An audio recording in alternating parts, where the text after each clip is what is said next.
दोस्तों, कहा गया है कि ज्ञान की प्राप्ति शिव तत्व की प्राप्ति है। ज्ञान की अभिव्यक्ति शिव तत्व की अभिव्यक्ति है। शिव तत्व की अभिव्यक्ति के स्तर को प्राप्त करना यानी ज्ञान को प्राप्त करने के द्वारा ही संभव होता है। हम 3 तरह के सुख की अभिव्यक्ति करना चाहते हैं। हम 3 तरह के सुख को अनुभूत करना चाहते हैं। सबसे पहले इंद्रिय सुख होता है, उसके ऊपर भावना सुख होता है और उसके ऊपर बुद्धि सुख होता है और इन तीनों के ऊपर आत्म स्वानुभूति का सुख होता है। कहा गया है कि जो अज्ञानी लोग होते हैं वो मात्र इंद्रिय सुखों की ओर आकर्षित होते हैं।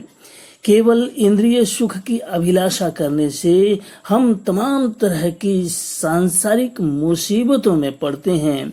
इन इंद्रिय सुखों की निरंतर चाह रखने की वजह से हम तनाव के शिकार होते हैं, हिंसा के शिकार होते हैं, मानसिक विकृति के शिकार होते हैं। हमें इसके ऊपर उठना है। हम अगर भावना सुख की भी अभिलाषा करते हैं, इसके ऊपर अगर अपने बुद्धि सुख का भी लाभ लेते हैं और सबसे बड़ी बात कि अगर हम आत्म स्वानुभूति सुख की तरफ बढ़ते हैं तो जीवन धन्य होगा, ऐसी प्रतीति होगी, ऐसा आभास होगा। और यह इंद्रिय सुख जिसे हमारे शास्त्रों ने कहा कंडू यनेन करयोरिव दुख दुखम, यानी कि यह खाज के समान है कि जितना ही आप खुजलाते जाएंगे यह उतना ही बढ़ता जाएगा।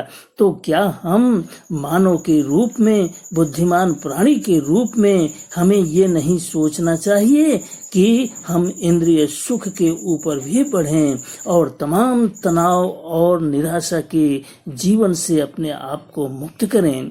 यह ज्ञान की प्राप्ति का पहला स्रोत सिद्ध हो सकता है।